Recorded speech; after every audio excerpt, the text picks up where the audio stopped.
Hello, I'm Sherry Sturman, Director of Crayola Education. I'm excited the Penguin Kids and Penguin Classroom and Crayola are collaborating on today's Read Along, Draw Along session that will help children enjoy a great story and the illustrations that bring it to life. So get cozy, grab some drawing supplies, and get ready for an interactive story session. I'm thrilled to introduce the #1 New York Times bestselling author, Tiffany Jackson, who has won the Coretta Scott King Award and been nominated for the NAACP Image Award.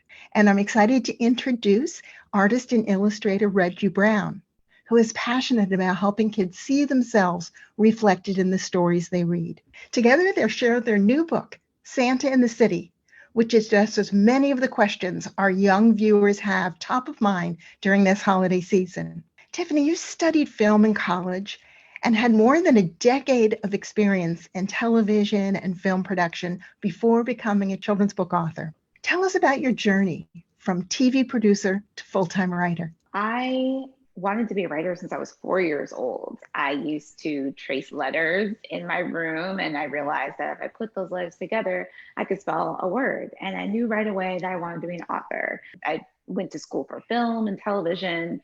I thought I was going to be a screenwriter, then started getting into production management and producing and kept going. But the entire time I was always writing. And I was always working on short stories or novels until I finally found an idea that, really stuck.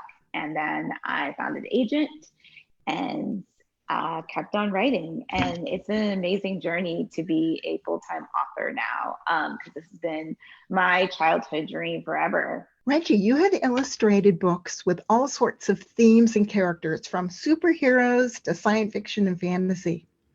Your art depicts the heart and the spirit and the zest of these stories. And you always are bringing a wider array of skin tones to children's literature. How did your childhood influence how you represent characters? And what advice do you have for the young artists that are with us today as they look to bring their visual voice to their illustrations? I've always been drawing since I was young. I've always liked to depict myself in the stories that I was seeing on TV.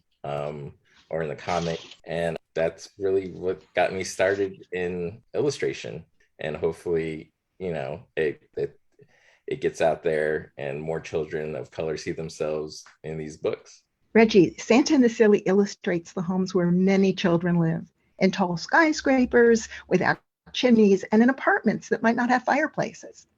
How do you use art to challenge the classic assumptions about how Santa will bring gifts to kids? I just draw from my own childhood. Our family lived in apartments for a few years, and especially when I was younger.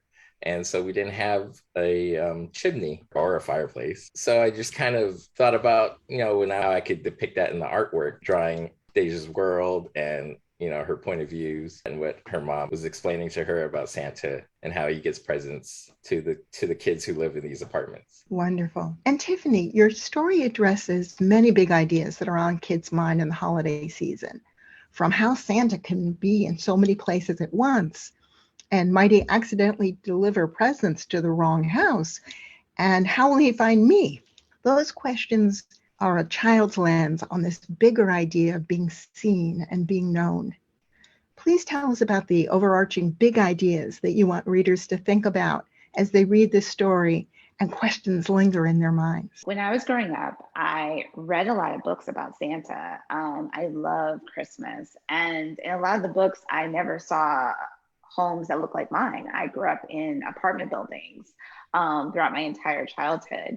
And so because I didn't see myself in these books or even in movies, I had a home with no chimney, no driveway, no proper roof. And so I just had a lot of questions, and I turned and asked my mom. And my mommy gave me all the answers about how Santa can still come and visit us, and including people in my family as well too. Because my family grew up in New York City, and they all experienced Santa coming to their homes as well too. So I really wanted to make sure that I addressed particularly not just kids who live in cities like mine, like New York City, but also kids who maybe live in places that don't get snow, like Miami, Or, when kids live in different countries. I always had this question, like, especially when I used to visit my family in Jamaica during Christmas time, I was always worried that Santa wouldn't be able to find me.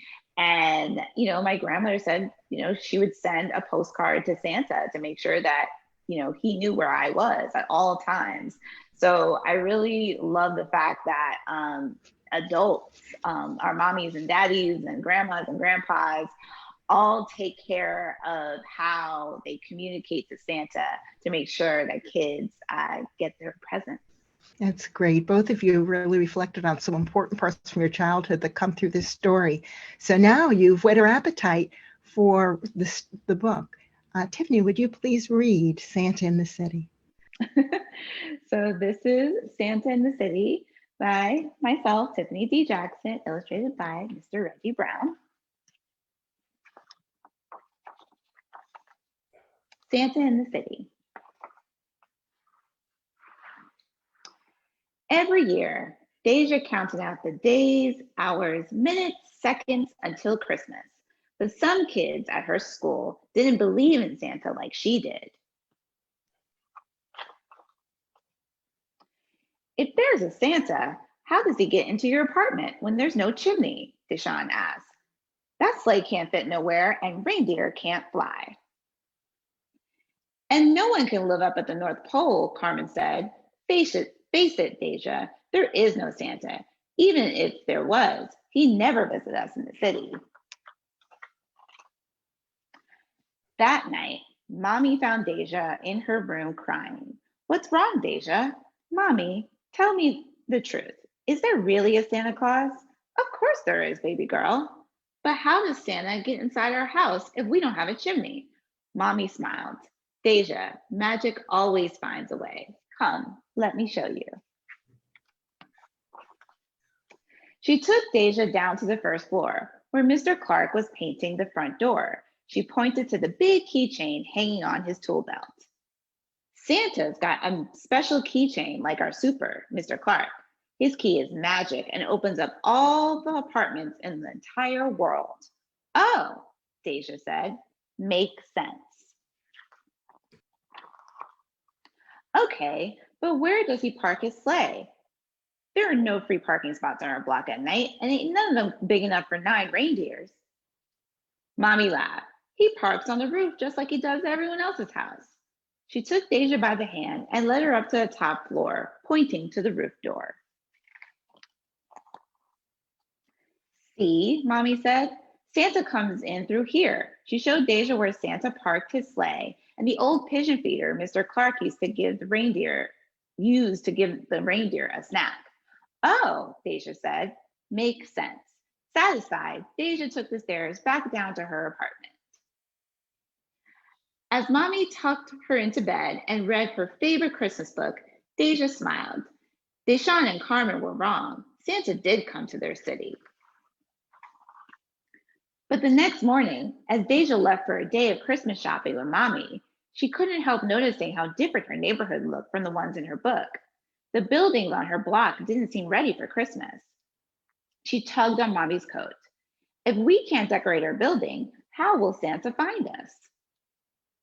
The mayor puts up extra special lights all around the neighborhood, Mommy said, and we always put lights in our windows so Santa won't miss us. Oh, Deja said, makes sense. But as soon as they walked into the corner bodega, another question popped into Deja's head, and then another, and another. She almost didn't hear Mr. Ortiz say her breakfast sandwich was ready. Hey, little mommy, what's on your mind? Mr. Ortiz asked. Mr. Ortiz, can reindeer really fly? See, mommy, they're just like chickens. They can fly short distances, hopping from block to block till they reach our block. Oh, Deja said, makes sense. But even later that afternoon, as Deja and Mommy finished shopping, her head was so full of questions she thought she might burst. She pointed to Santa Land and asked, okay, how can Santa be at King's Plaza, at Macy's, and up at the North Pole making all of her presents at the same time? Well, those men are special elves representing Santa.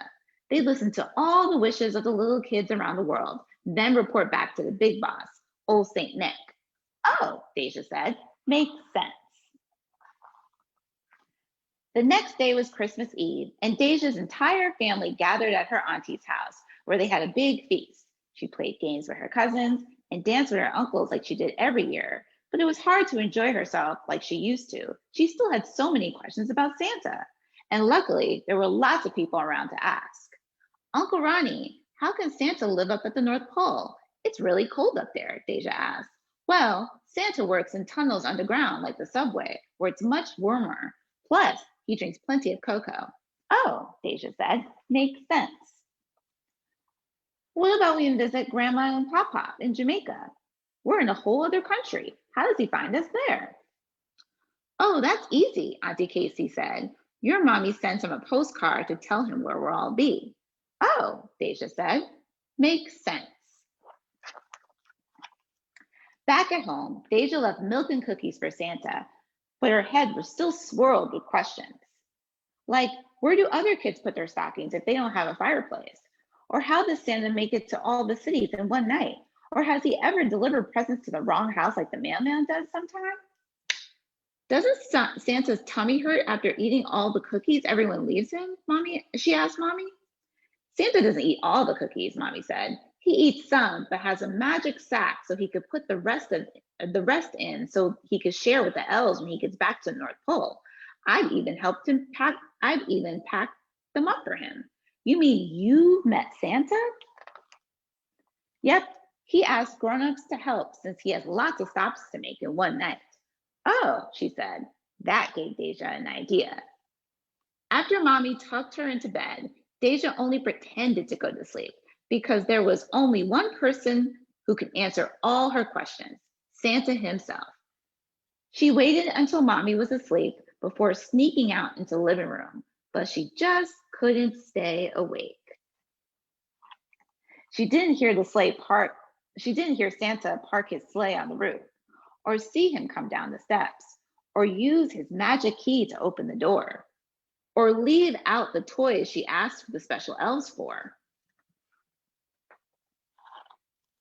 But when she woke up, she found something better than any toy, a special message from Santa, just for her, letting her know once and for all, magic really does find a way. Santa was real, and he had no problem coming to her city. The end. Beautiful. Thank you, Tiffany. This story is filled with curiosity and an eagerness to understand and the hope of being seen. Deja asks real questions that are on other kids' minds as she sorts through which answers make sense. Please tell our viewers what inspired you to base this story on a series of what if and how questions. I was a very curious child. I always had a million questions, and I always asked my mommy, and she always had all the answers, which really helped me understand how things work. And that's kind of the best way to learn, if you ask the questions. So that's sort of how all these questions came about. A lot of the characters in this book and things I said were actually based on my real life. My Uncle Ronnie was in here, my Auntie Casey, Mr. Ortiz, who actually works at the bodega near me now. Everyone answered all of my questions and made sure that I knew. And, if I had any follow-up questions, I would ask them, and they always had an answer for me. And I love the empathy for Santa that Deja expresses. She worries about his reindeer finding parking on the busy city streets. And she wonders if Santa's going to get a tummy ache from eating too many cookies. Tell us how intentional you were in having Deja express not only her own fears, but also feeling this compassion and empathy for others. Well, I think that, Santa is working so hard to bring us all these presents and so much joy that, sometimes I wonder if anyone actually, thinks about him and thinks about his needs and thinks about, what he might want. And so it's an opportunity, especially in this time of giving, because that's a lot of what Christmas is all about, is giving and joy, is making sure that, we take care of our families, but we also take care of Santa because he brings us so much joy and he never asks for anything in return. So I want to make sure that, you know, whenever I talk to other little kids, I make sure they remember, like, oh, don't forget to, like, you know, leave a thank you letter for Santa, because he collects all those letters, and he always shares his cookies with everyone at the North Pole. And I think it's important to make sure that, you know, we emphasize the idea of sharing, because even though he's getting all these gifts, he's also sharing it with his family as well too. That's beautiful. Tiffany, you were very intentional in making sure that children of color saw themselves and saw a Black Santa in this story. Why is it important to shift the stereotypes about Santa and make sure everyone sees themselves in stories, especially in holiday books? Magic is universal. It doesn't see a particular color. Magic is applied to every city and every corner of the world, and Santa is made of magic completely. And in order to make sure that everyone feels seen, you know, I wanted to make sure that Black kids also understand that Santa is also Black. Santa is every color in the rainbow, quite frankly. Santa is able to come and see you even though you don't have a chimney. Santa is able to find you wherever you are. And so Santa has so many helpers and so many people who love children as much as our parents love us as well too. Reggie, we love how your illustrations reflect real life and challenge those stereotypical myths about how Santa gets to a lot of kids. Please show us your favorite art techniques as you draw a home that some of Deja's friends may live in, and offer tips to our viewers as they sketch their own homes, thinking about how Santa might enter without a chimney or a fireplace. All right, so we're gonna be drawing one of Deja's friends' homes. So we'll be using some of this cardstock Crayola sent me. Let's see. A little blue. All right, let's go with the blue background. So I like to start off with a little outline. So let's say this is the first floor.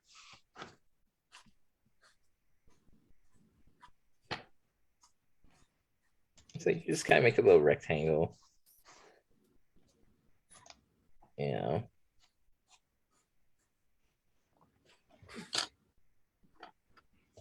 And this is the second floor.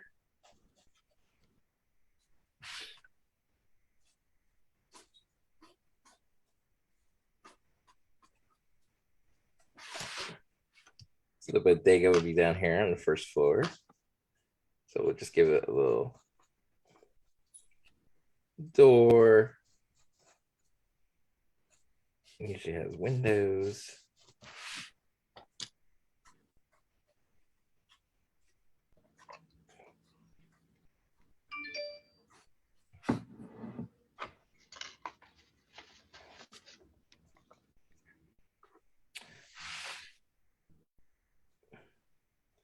Usually some signage outside the bodega.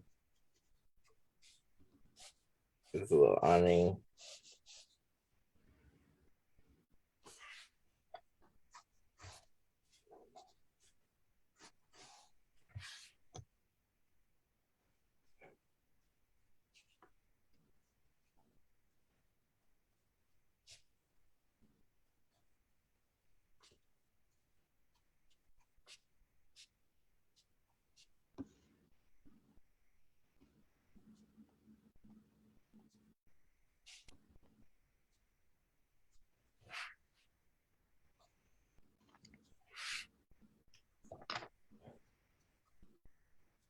And we'll start on the second floor. Windows.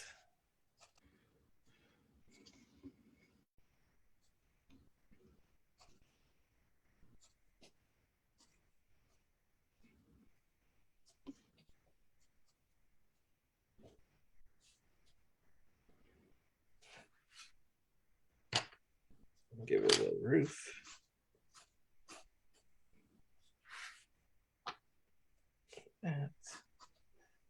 Start coloring it in. See some of these glitter markers. give it a little orange roof.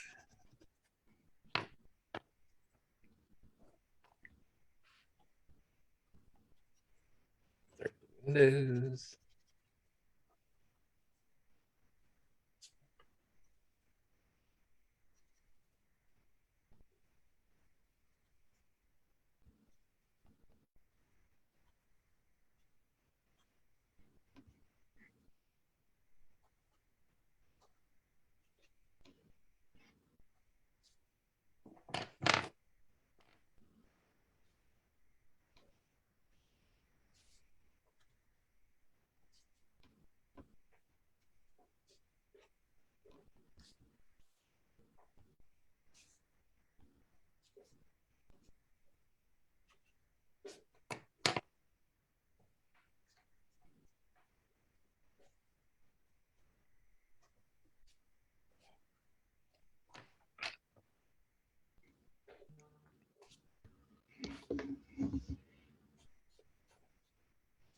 And we'll just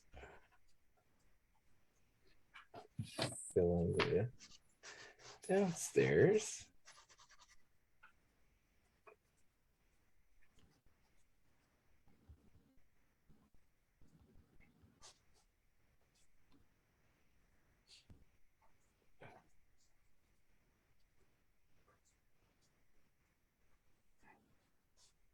Okay, and then we're starting on the windows for the bodega.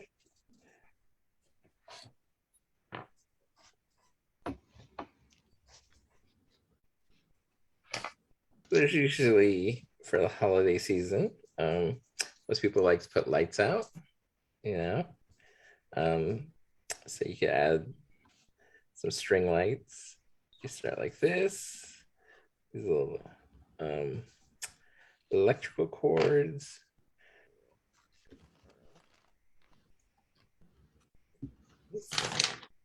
You just add little colored lights. And then we can go to the next color. So you just add those to that. You do the same thing for the downstairs. So these are the string lights. And sometimes they usually have them on the doors. Or on the windows.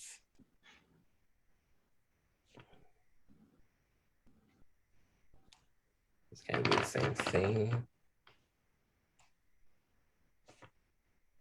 It's like little dots. And so we'll go with these markers. We'll do the background. Try values.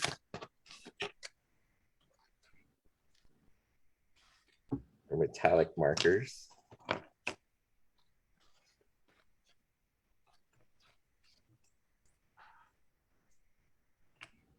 Wow, that's nice. Yeah, that really adds that sparkle. Oh, It's a yeah. perfect way to add holiday glow to anything, whether they're designing a card or a gift tag. It's a great way to just bring some joy spirit to the art. Yeah, wow, this is amazing.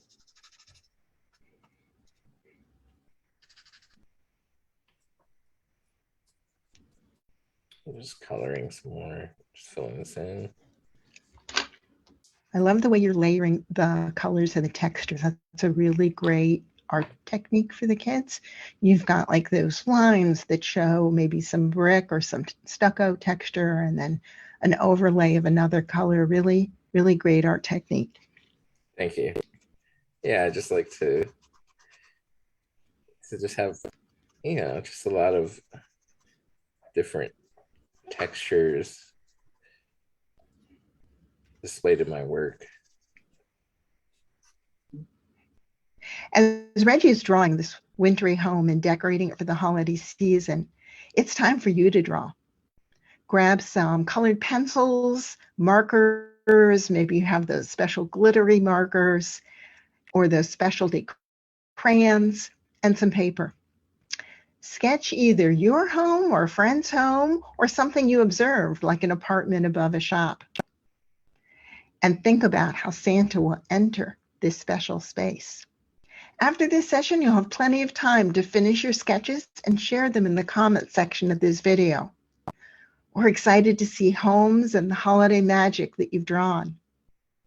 And while Reggie and kids of all ages are busy working on their art, I want to mention to teachers and parents that you can sign up to receive free monthly resources, the Crayola Education e-newsletter that makes learning colorful and fun, delivered every month to your email box. Reggie, let's build on a point that Tiffany made earlier about Santa is a very magical character that we all envision a little bit differently, and that Santa can be every color, any color that we want, and we decide what sort of facial expressions and emotions that he'll be wearing as he does his job. Can you show kids how to draw Santa and encourage them to bring their own vision to their artwork?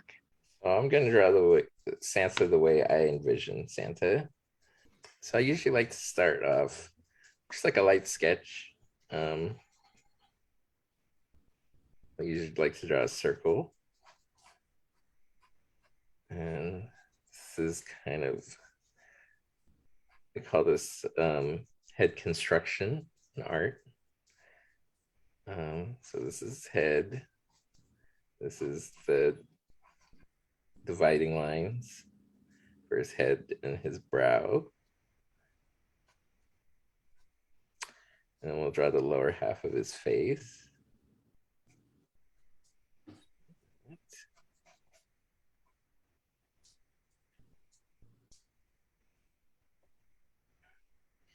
And we'll just indicate where his nose is, mouth, and his ears. And then we'll give him like a hat. Santa needs to have a hat. And this is his hat. Right. It's really a series of shapes. I love the way you're framing that out. Yes, just a bunch of shapes, circles, squares, and triangles. Santa's nose, his mouth. And I like to have Santa with a big beard. He has like a mustache, full beard for Santa. Because my Santa has a full beard. Your Santa might be clean shaven. Or Santa could be a woman. And then he has big eyebrows. Like that. And then I like to fill in his body.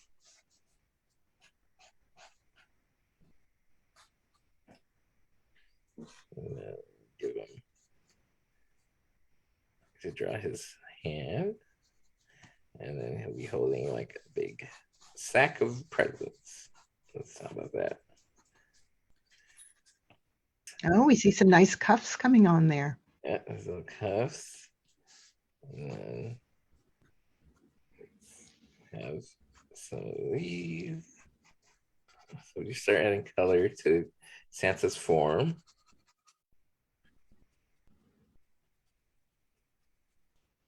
So we're using these glitter crayons for Santa, so you can get a little shine.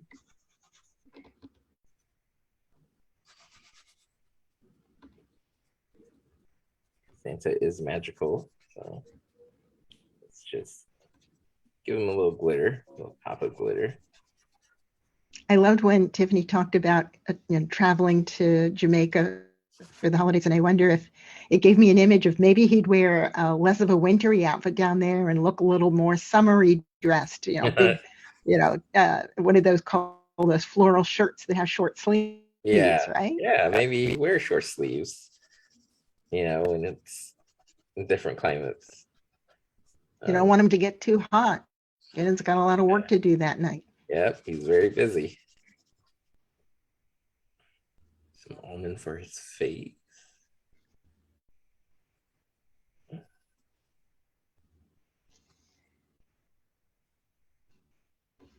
Some. Ooh, the glitter.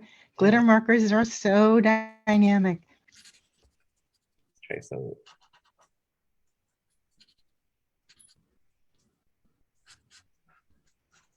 It makes the bag almost a gift itself. Yeah.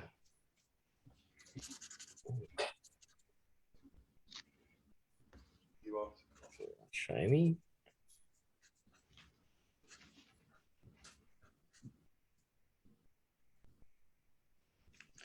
Yeah, and then we can make it. Let's try this.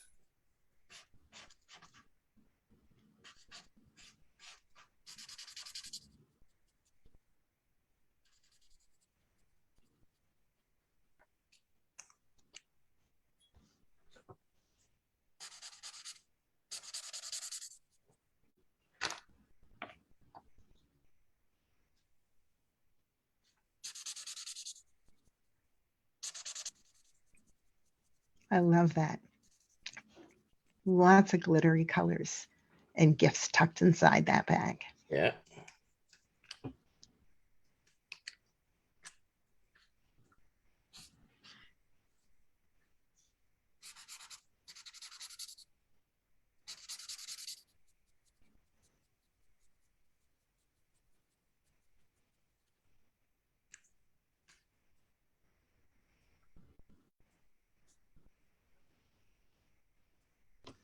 I'll just color in some of his features, eyes, you know, add some, his gloves need a little color. You can make his gloves whatever color you want. I usually like to go a dark blue, or white, or sometimes he has brown gloves. You know, I like to outline his outfit.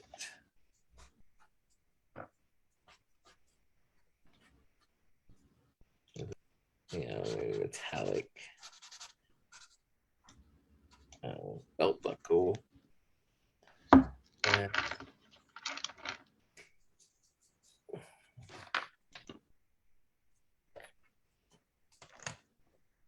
has a little blue coming in here.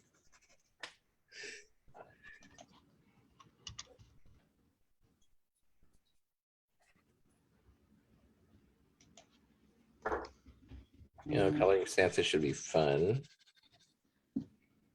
And, you know, doesn't have to wear red, wear whatever he wants or she wants. Love that. Absolutely. You have truly made this Santa look magical. Thank you for showing kids how to draw the way you envision Santa and giving them that permission to draw Santa in any way that they imagine. That's great. Reggie, your art confirms what kids know but rarely see in picture books, that we don't all live in houses that are shown in the classic stereotypical Santa stories. Before we close the program, what last comments would you like to share with our viewers to help them feel connected to the traditions of the season and to validate that all of our homes are worthy of a visit from Old St. Nick? Just like in the picture book, Santa in the City, Santa can look like anyone, any color, any shade, and there's no limits on Santa's magic. Tiffany, throughout this book, Deja asks questions, and every answer that she hears leads her to another great question. Curiosity and inquiry are so important. As adults, we need to let kids know that asking questions is great. Before we close the program, what last advice would you like to share with our viewers about asking questions and speaking up about what's on their mind? Knowledge is power, even for the youngest of us. The more we know, the more that we can actually change the world and remind other people that magic exists, and kind of finding that magic again within them, even as an older adult. So I would say, I would hope for all the kids out there who are listening to the program to, one, have a happy holiday, because I'm sure we're pretty close to the magical day, especially if you celebrate Christmas. And two, to remember that you can always ask questions. There's no wrong or right question. Every question is valid, and you deserve an answer. We want to thank Tiffany Jackson and Reggie Brown for inspiring us today. And we also want to thank Penguin Kids and Penguin Classroom for bringing this wonderful book to the Read Along Draw Along program. And a special thanks for everyone who's joined us today. Have a wonderful holiday season. Bye. Merry Christmas. Bye. Bye-bye.